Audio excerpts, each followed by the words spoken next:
dijo que incluía a altos mandos del chavismo que dejaron de atender el teléfono. El enviado de Estados Unidos para Venezuela contó los detalles. Marcha a favor de Nicolás Maduro en Caracas, este miércoles, en medio de la tensión con la oposición, y que se llegó a elaborar un documento de 15 puntos. Los altos mandos del chavismo que negociaban con la oposición la salida del presidente venezolano, Nicolás Maduro, han apagado sus celulares, aseguró este miércoles el enviado de Estados Unidos para Venezuela, Elliot Abrams, quien reveló cómo fueron esas tratativas. Me he encontrado con que muchos de ellos han apagado sus celulares, lamentó Abrams en una entrevista que dio a la agencia AFP en Washington.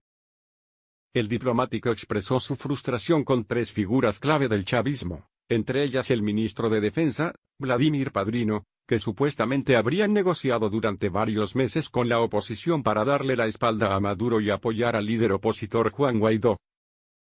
Hablaron y hablaron, y cuando llegó el momento de la acción no estuvieron dispuestos a hacerlo, lamentó Abrams, reconocido como presidente por 54 naciones.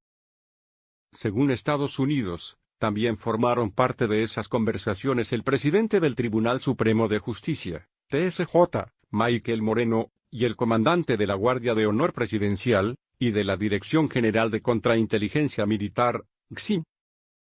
Consultados sobre si Padrino, Moreno y Hernández Dala son quienes tienen el celular apagado, Abrams se limitó a contestar: me refiero a mucha gente en los altos niveles del gobierno venezolano. Iván Rafael Hernández Dala. Abrams calificó de desafortunada la decisión de los tres chavistas de no cumplir con lo que supuestamente habían pactado en esas negociaciones, en las que Washington asegura que no participó, y donde se pactó una transición política con garantías para respetar la dignidad de gente como Maduro para que pudieran irse con honor. Fue desafortunado porque el acuerdo que se había alcanzado entre los venezolanos era excelente, un acuerdo extenso que hablaba de estabilidad política, de protecciones y garantías para los militares y de medidas para restaurar la economía, detalló. En declaraciones al canal venezolano PI, Abrams agregó que hasta se llegó a elaborar un documento de 15 puntos donde se especificaba lo pactado, entre otras cosas una salida digna para Maduro, y el reconocimiento de Guaidó como presidente interino. El martes, el secretario de Estado del gobierno de Donald Trump, Mike Pompeo, había afirmado que Maduro tenía un avión listo en la pista para huir de Venezuela hacia Cuba, pero que Rusia le ordenó quedarse en el país. Para garantizar una salida pacífica de Maduro y de los militares que lo rodean, Estados Unidos mantuvo una serie de conversaciones con las autoridades de España sobre la posibilidad de que recibieran a funcionarios venezolanos que decidieran desertar, confirmó a mediados de marzo el propio Abrams. Al respecto, este miércoles indicó que esas charlas continúan, aunque no se producen todos los días, y elogió el comunicado que el gobierno español publicó el martes en apoyo a Guaidó, una respuesta que calificó de muy fuerte.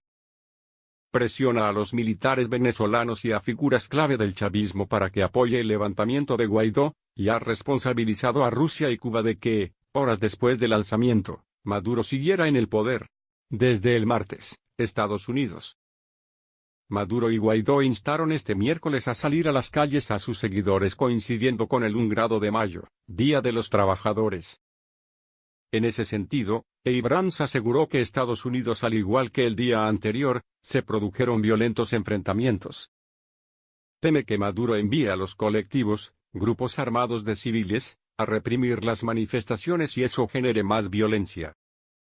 Al ser consultado sobre si eso desencadenaría una intervención militar de Estados Unidos, Abrams respondió: no voy a hablar de lo que haríamos militarmente en este tema, pero sí diré esto: el uso de la violencia por parte del régimen, y el potencial arresto de Guaidó tendría un enorme impacto en Europa, en Latinoamérica y en el Grupo de Lima.